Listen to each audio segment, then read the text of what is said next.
आज हम एक नए टॉपिक से उपस्थित हो रहे हैं जिसका नाम है न्यूक्लिक एसिड, दैट इज आनुवंशिक पदार्थ का ही भाग होता है आपका। ठीक है, तो इस न्यूक्लिक एसिड को अर्थात तो जो आनुवंशिक पदार्थ आपका डीएनए और आरएनए होता है उसमें न्यूक्लिक अम्ल होता है, अर्थात ऐसा अम्ल जो न्यूक्लियस के अंदर प्राप्त होता है। अब इस न्यूक्लिक एसिड में हमें जानते हैं कि हमारे पास जो न्यूक्लिक एसिड के दो पार्ट हैं, डीएनए और आरएनए। हमें जानते हैं जो डीएनए होता है एक टाइप का पॉलीन्यूक्लियोटाइड होता है जिसमें बहुत सारी इकाइयाँ लगी होती हैं। और आप जानते हैं जैसे ही इस न्यूक्लियोटाइड में आपने दिखा हुआ है कि जो आपका न्यूक्लिक अम्ल होता है, न्यूक्लिक अम्ल जो है इसकी इकाइयाँ होती हैं न्यूक्लियोटाइड्स। ठीक है, क्या होते हैं? न्यूक्लियोटाइड्स होते हैं।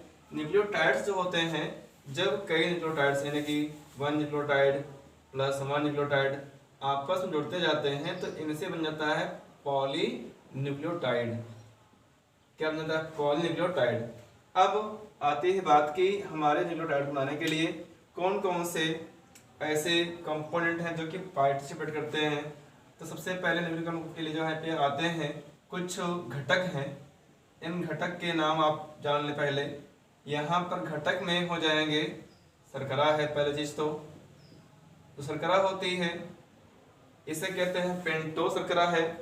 और पेंटोज शर्करा के साथ जुड़ती है नाइट्रोजनी क्षारक, नाइट्रोजनी क्षारक।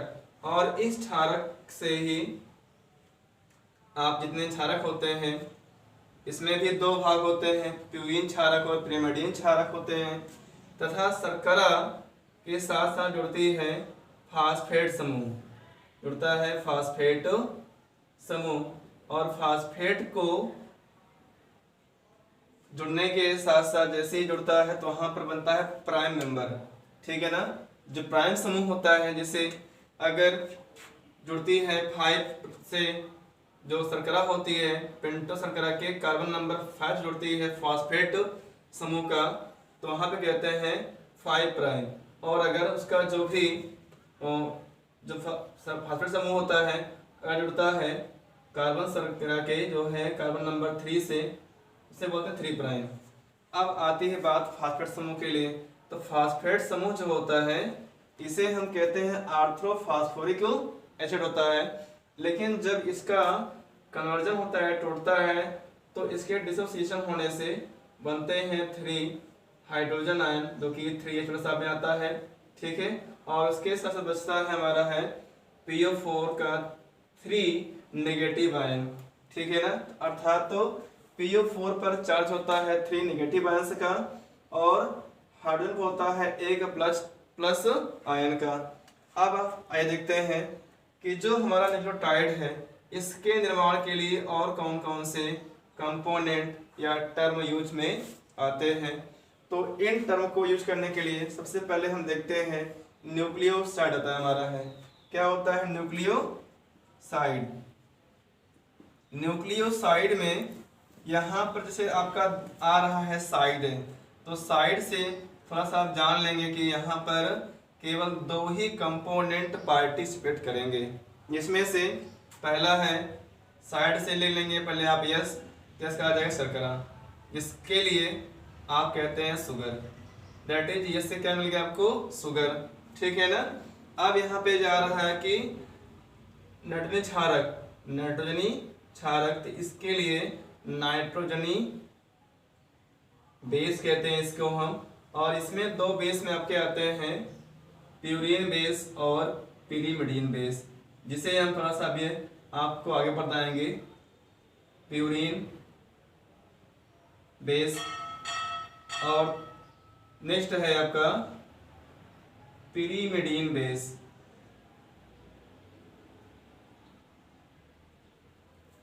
अब जैसे ही बन जाता है हमारा न्यूक्लियोसाइड, अर्थात शर्करा और नाइट्रोजन क्षारक के मिलने से बनता है आपका न्यूक्लियोसाइड। ठीक है ना। अब लेकिन अभी हमारा जो यहाँ पे जो तीसरा ग्रुप था इसका नाम था फॉस्फेट समूह, अभी आप पीछे हटा हुआ है। लेकिन जब जोड़ देते हैं हम शर्करा नाइट्रोजन क्षारक के साथ फास्फेट समूह को, तो तो हमारा प्राप्त होता है न्यूक्लियोटाइड। क्या बनेगा? न्यूक्लियोटाइड। तो यहाँ पे देखेंगे, यहाँ पे जो रखा हुआ है न्यूक्लियोसाइड को प्लस फास्फेट समूह को, अर्थात न्यूक्लियोसाइड क्या था आपका? शर्करा प्लस नाइट्रोजन क्षारक था। तो जैसे ही न्यूक्लियोसाइड से जुड़ेगा फास्फेट समूह, यहाँ पे आ जाएगा न्यूक्लियोटाइड। जहाँ पे टर्म आ रहा है टाइड का, अर्थात टी से आ रहा है, तो यहाँ पे इसका मतलब होता है कि इसमें 3 समूह आपस में पार्टिसिपेट कर रहे होते हैं। तो ये रहा हमारा कंपोजिशन के बेस पर कि जो शर्करा है, नाइट्रोजन क्षारक है और फास्फेट समूह है, इन तीनों के मिलने से बनता है न्यूक्लियोटाइड। ठीक है ना? अब इसे हम पढ़ेंगे क्रम से।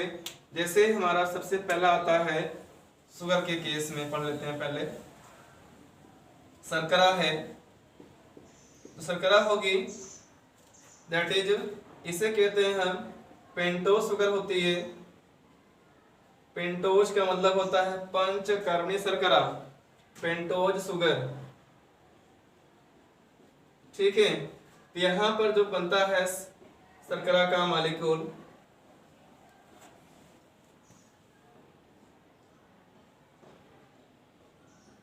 H O H H H O H H, और यहाँ पर लगा होता है एच, ऊपर लिखा होगा CH2OH। ठीक है ना? तो आप यहाँ पे देख रहे हैं कि जो कार्बन संख्या है, यहाँ पर कार्बन नंबर 1 यहाँ लग रहा है, 2 3 यहाँ पर होगा, कार्बन नंबर 4 ये लगा होगा इधर साइड में, और कार्बन नंबर 5 आपका लग रहा है इस रिंग के बाहर।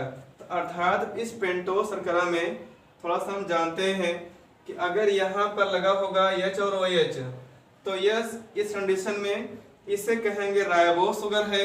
और अगर यहीं पर जो ऑक्सीजन है कार्बन नंबर 2 के स्थान से हटेगा, तो उसे नाम देते हैं हम डीऑक्सीराइबोज शुगर। ठीक है बच्चों? तो अब ये जान लेना है कि अगर कार्बन नंबर फर्स्ट के बाद कार्बन नंबर सेकंड पर अगर हाइड्रोजन के साथ में ऑक्सीजन का मॉलिक्यूल प्रेजेंट है, तो उसे कहेंगे राइबोज शुगर। लेकिन अगर कार्बन नंबर सेकंड से ऑक्सीजन का मॉलिक्यूल हटेगा, तो हटने पर क्या दिखा देंगे आप? डीऑक्सीराइबोज शुगर दिखाएंगे, डीऑक्सीराइबोज शुगर। ठीक है, ये आपका हो गया शुगर के बेस में।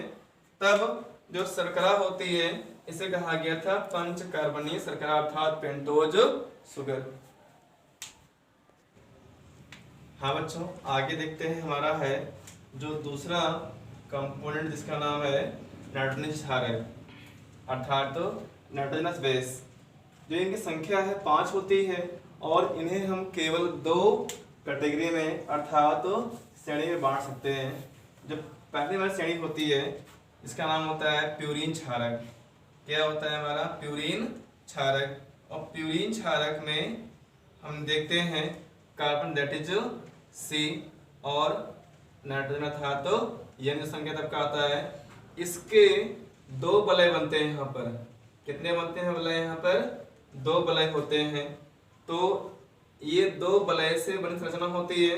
इसके जो भाग बांटे गए हैं, इसमें जो दो मेन कंपोनेंट हैं, उनका नाम होता है एडेनिन। पहला हो जाएगा एडेनिन और दूसरा है गुआनिन। ठीक है, तो अगर थोड़ा सा बात करते हैं स्ट्रक्चर के बारे में, तो यहाँ पे आप देखेंगे जैसे कि स्ट्रक्चर होगा इसका, तो इसमें यहाँ पर इस तरह से जब वलय बनेंगे और संख्या में 1 और ये 2 होते हैं, तो अर्थात ये 2 वलय से बना हुआ एक स्ट्रक्चर होता है। और इसमें आपके 2 मेन जो बेस हैं, जिनका नाम है एडेनिन, दूसरा होता है गुआनिन, इनको हम शामिल करते हैं। ठीक है ना? आइए अब आगे देखते हैं। हमारा सेकंड पे पड़ता है बेस है, इसका नाम होता है पिरीमिडीन बेस। इन्हें हम बांटते हैं 3 कैटेगरी में। इनके पास जो संख्या है ये 3 होते हैं। और इसमें थोड़ा जानते हैं कि जो इनके स्ट्रक्चर किससे बनता है, तो कार्बन आपका हो जाएगा और नाइट्रोजन हो जाता है। कार्बन और नाइट्रोजन से यहाँ पर मिलकर के बनता है ओनली वन वलय, अर्थात सिंगल रिंग होती है, एक वलय होता है। और एक वलय संरचना में ही, अर्थात दिखा सकते हैं जैसे यहाँ पर सांकेतिक भाषा में सिंगल के रूप में जस्ट लाइक बनता है बेंजीन रिंग। और इस एक वलय के हिसाब से जैसे बांटा गया है, इन्हें हम बांटे हैं 3 कैटेगरी में। पहला हमारा होता है थायमीन, दूसरा होता है साइटोसिन,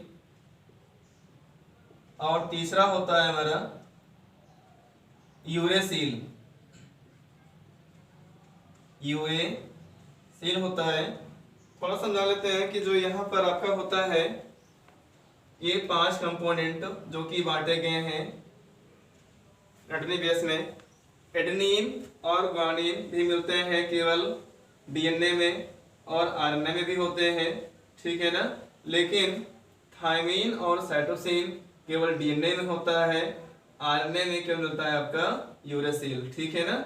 तो ये जब आप जान लेंगे इस बातों को, जो डीएनए है और आरएनए है, डीएनए के बनाने के लिए डीएनए में आपका लगता है एडेनिन, थायमीन, ग्वानिन और साइटोसिन, जबकि आरएनए को प्रिपेयर करने के लिए यहाँ पर आता है आपका एडेनिन होगा, और यहाँ पर जहाँ पे टी आ रहा है, टी के प्लेस पर यहाँ पे आता है यूरेसिल। बाकी ग्वानिन और साइटोसिन का जो कंपोजिशन है रहता है। खाली यहाँ पर अंतर क्या होता है कि डीएनए में मिलता है थायमीन और जबकि आरएनए क्या मिलता है यूरेसिल, ठीक है ना। हाँ भाई, जो आपका बचा था तीसरा पार्ट है डीएनए का, उसमें लगा होता है फास्फोरिक एसिड। इसे हम आर्थ्रोफास्फोरिक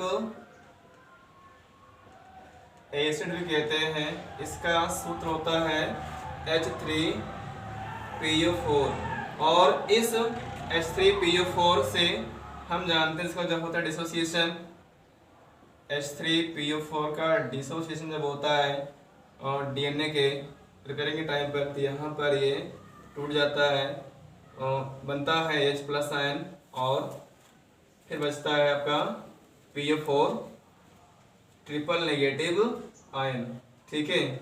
यहाँ पर बनता है केवल ट्रिपल नेगेटिव आयन, और स्टार्टिंग में आपका इधर आ जाएगा 3 हाइड्रोजन आयन। तो ये रहा आपका डीएनए के और आरएनए के सिंथेसिस टाइम पर न्यूक्लिक अम्लों का कौन कौन सा कंपोनेंट जो है इसमें पार्टिसिपेट करता है।